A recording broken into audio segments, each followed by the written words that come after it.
আসসালামু আলাইকুম প্রিয় শিক্ষার্থীরা, আশা করি তোমরা ভালো আছো। আজকে আমরা নবম শ্রেণীর ইংলিশ ভার্সনের শিক্ষার্থীদের জন্য নতুন কারিকুলামের যে বিজ্ঞান অনুশীলনমূলক বই আছে, এই বইয়ের খুবই গুরুত্বপূর্ণ একটা চ্যাপ্টার শুরু করতে যাচ্ছি। এটা হচ্ছে the history of earth in a day, অর্থাৎ একদিনে পৃথিবীর ইতিহাস। আজকে আমরা এই চ্যাপ্টারের প্রথম সেশন নিয়ে আলোচনা করব। এই সেশনে যত বেসিক দেওয়া আছে সেগুলো আমরা বোঝার চেষ্টা করব এবং সেই সাথে যে গ্যাপ ফিলিং আছে এবং দলীয় কাজ অথবা একক কাজ আছে সেগুলো আমরা সলভ করার চেষ্টা করব। চলো শুরু করা যাক। What would happen if we could see all these events together from the beginning of the universe till today? বিশ্বজগতের শুরু থেকে আজ পর্যন্ত যা যা ঘটেছে এই সকল ঘটনাকে আমরা যদি একসঙ্গে দেখতে পারতাম কেমন হতো? Suppose if all these events had happened in a year, এখানে মিস্টেক আছে, এখানে ও হবে, ও এবং আর মিলে অর হবে, or in one day, then what would have happened? ধরো এক বছরের মধ্যে এই সকল ঘটনা ঘটতো বা একদিনে, তাহলে কখন কি ঘটতো? In this experience, let's overview the flow of the events quickly. এই অভিজ্ঞতা, এই ঘটনা প্রবাহকে একটু দ্রুত গতিতে দেখে নেই।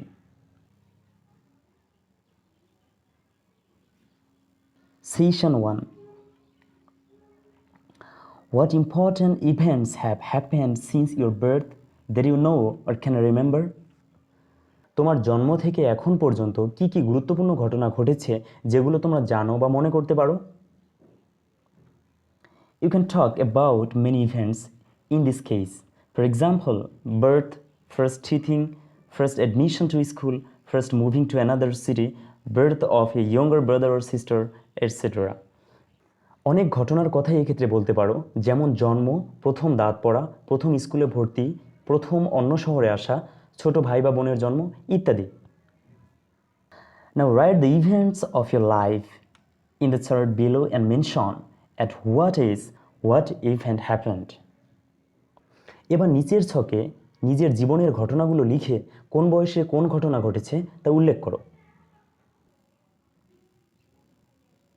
নেম, এখানে নাম লিখব, date, age, important events, a description or photos.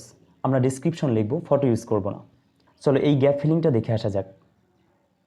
তোমরা লক্ষ্য করো আমি এখানে গ্যাপটা ফিল আপ করে রাখছি, একটু মনোযোগ দাও। নেম খালিদ হাসান, ডেট, এখানে আমি ডেটগুলো লিখে রাখছি, age, year, month and day এগুলো লিখে রাখছি এখানে। ইম্পর্টেন্স ইভেন্টস, ডিসক্রিপশন আর ফটো, এক্ষেত্রে আমি ডিসক্রিপশন ইউজ করছি। 1 জানুয়ারি 2009, যখন তোমার বয়স 000 অর্থাৎ যেদিন তুমি জন্মগ্রহণ করেছো সেদিন ছিল তোমার বার্থডে। 1 জানুয়ারি 2010, যেদিন তোমার বয়স 1 বছর। 1 বছর বয়সে তুমি হাঁটা শিখছো, বাই লার্নিং টু ওয়াক। 1 জানুয়ারি 2014, তোমার বয়স 5 বছর, আমি ফার্স্ট টিথিং, তোমার প্রথম দাঁত পড়া। 1 জানুয়ারি 2015, তোমার বয়স 6 বছর, আমি ফার্স্ট স্কুল এডমিশন, তোমার প্রথম স্কুলে ভর্তি।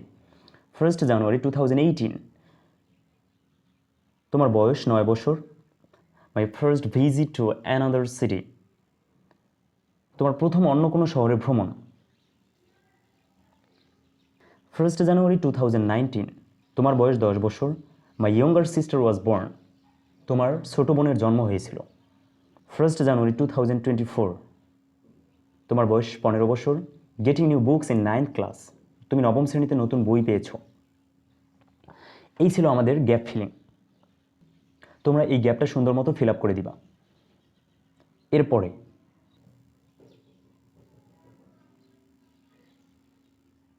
নাও you will arrange all the events of your life in 24 hours timeline. এবার তোমার কাজ হবে জীবনের সবগুলো ঘটনাকে 24 ঘন্টার একটা টাইমলাইনে সাজানো। That is, if you are 15, then the very beginning of the 24-hour period will be the time of your birth and today will be the last part of 24 hours timeline. অর্থাৎ তোমার বয়স যদি 15 হয় তাহলে 24 ঘন্টার একেবারে শুরুর মুহূর্তে হবে তোমার জন্মের মুহূর্ত। আর আজকের দিনটি হবে 24 ঘন্টার শেষ প্রহর। That means if you are enrolled in school at the age of 6, the 24 hours clock should show your enrollment at 9:36 am. তার মানে 6 বছর বয়সে যদি তুমি স্কুলে ভর্তি হও তবে 24 ঘন্টার ঘড়িতে তোমার স্কুলে ভর্তি হওয়ার ঘটনাটা দেখাতে হবে 9:36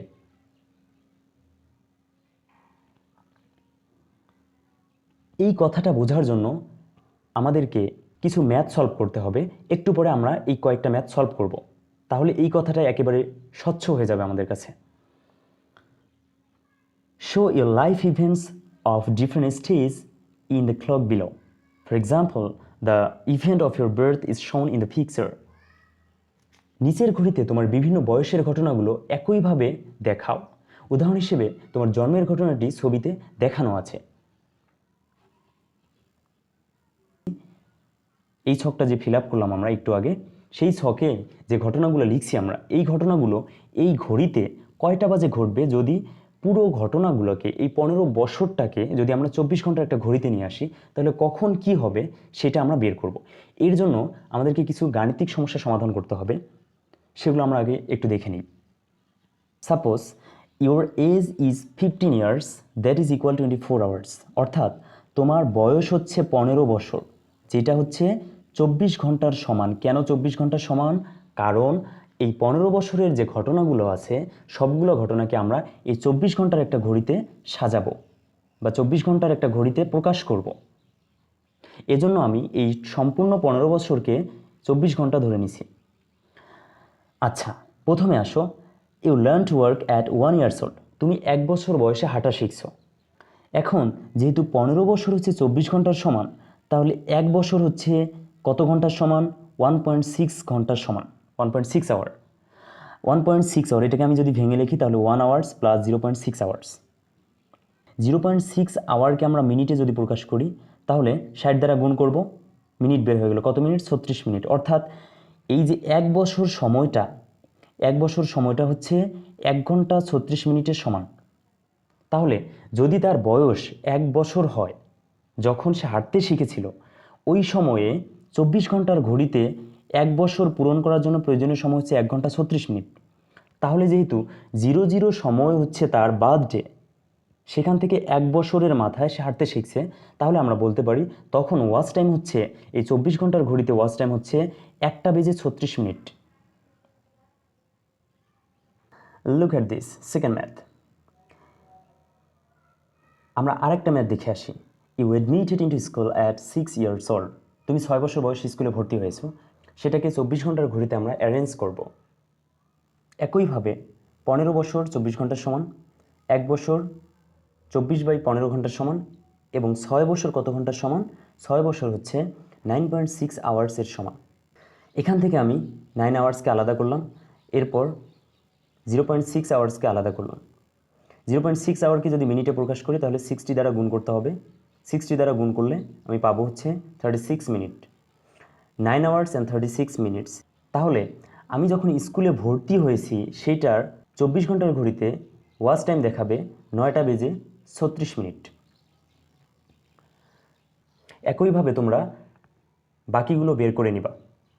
এখানে খেয়াল করো যে 6 বছর বয়সে যে তুমি স্কুলে ভর্তি হয়েছো সেটা 24 ঘন্টার ঘড়িতে কয়টা বাজবে? 24 ঘন্টার ঘড়িতে বাজবে হচ্ছে 9:36 মিনিট, যেটা একটু আগে আমরা বের করছি। দেখো এখানে জন্মের ঘটনাটা ছবিতে দেয়া আছে। when I was born, তখন ঘড়িতে কয়টা বাজে? তখন ঘড়িতে বাজে হচ্ছে 00 সময়, অর্থাৎ জন্মের সময়টাকে রেফারেন্স ধরা হয়েছে। এখন এই 24 ঘন্টার এই ঘড়িতে বাকি ঘটনাগুলোকে আমরা সজ্জিত করব। চলো এর অ্যান্সার স্ক্রিপ্টে চলে আসা যাক।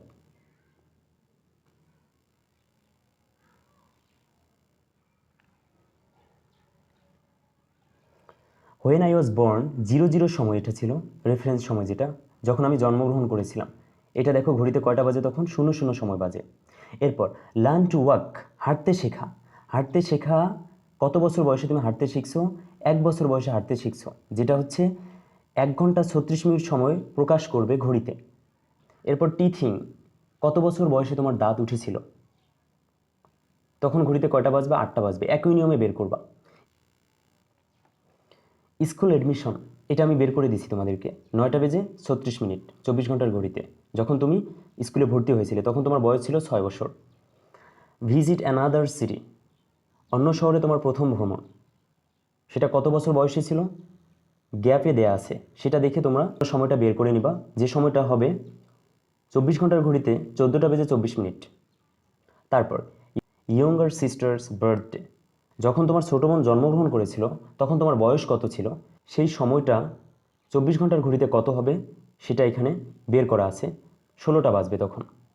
এরপর গেটিং নিউ বুক, নতুন বই পাওয়া, নবম শ্রেণীতে তুমি যে নতুন বই পেয়েছো এইটা 24 ঘন্টার ঘড়িতে কয়টা বাজবে? 24টা বাজবে। অর্থাৎ 24টা বাজা এবং 00 সময় এই দুইটাই কিন্তু একই সময় নির্দেশ করতেছে।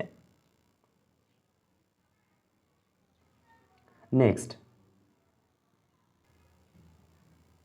The important events of your own life have been discussed. তোমার নিজের জীবনের গুরুত্বপূর্ণ ঘটনা নিয়ে তো আলোচনা হলো। What are the most important events of the universe since the beginning? মহাবিশ্বের শুরু থেকে এখন পর্যন্ত গুরুত্বপূর্ণ ঘটনাগুলো কি কি? Many of you may have already heard about the Big Bang, the creation of Earth, the creation of Moon, etc. Listen it from other students also. তোমরা অনেকে হয়তো বিগ ব্যাং, পৃথিবীর সৃষ্টি, চাঁদের সৃষ্টি ইত্যাদি ঘটনার কথা আগেই শুনেছ। অন্য শিক্ষার্থীদের কাছ থেকেও শুনো। Discuss in pairs, write the information received from different students and arrange them sequentially. বিভিন্ন শিক্ষার্থীর কাছ থেকে যে ঘটনাগুলো আসবে সেগুলো নোট করে জোড়ায় আলোচনা করে ধারাবাহিকভাবে সাজাও। এখন চলো এই ছকটার অ্যান্সার স্ক্রিপ্টে আমরা চলে যাই। দেখো তোমাদের ছকটা এখানে পূরণ করে রাখা আছে। বিগ ব্যাং থিওরি, প্রথমে বিগ ব্যাং থিওরিটা কি? The Big Bang theory proposed that the universe began as a hot, dense point approximately 13.8 billion years ago and has been expanding ever since. Big bang theory প্রস্তাব করে যে মহাবিশ্ব প্রায় 13.8 billion বছর আগে একটি উত্তপ্ত ঘনবিন্দু হিসেবে শুরু হয়েছিল এবং তখন থেকেই এটি প্রসারিত হচ্ছে। Next, creation of the moon, চাঁদের সৃষ্টি। The moon probably formed when a big object hit Earth a long time ago. চাঁদ সম্ভবত গঠিত হয়েছিল যখন একটি বস্তু অনেক আগে পৃথিবীতে আঘাত করেছিল।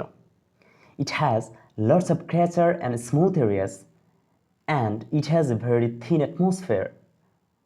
এটিতে প্রচুর গর্ত এবং মসৃণ অঞ্চল রয়েছে এবং ইহার হালকা বায়ুমণ্ডলও রয়েছে। As it moves around Earth, যা পৃথিবীর চারপাশে মুভ করতেছে বা ঘুরতেছে।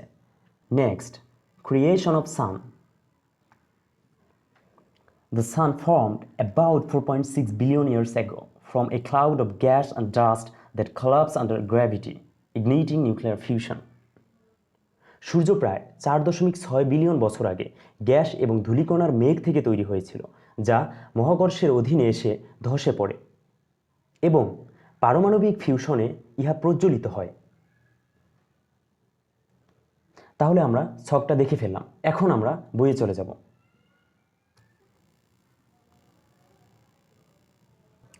Tell me chronological events to other. Listen to the events of other and make comments. তোমাদের ধারাবাহিক ঘটনা প্রবাহ অন্যদের শোনাও, অন্যদের ঘটনা প্রবাহ শুনে মতামত দাও। আজকে তোমাদের ফার্স্ট সেশন পর্যন্ত পড়া থাকবে। নেক্সট ক্লাসে আমরা পরবর্তী সেশন নিয়ে আলোচনা করব ইনশাআল্লাহ। ধন্যবাদ সবাইকে।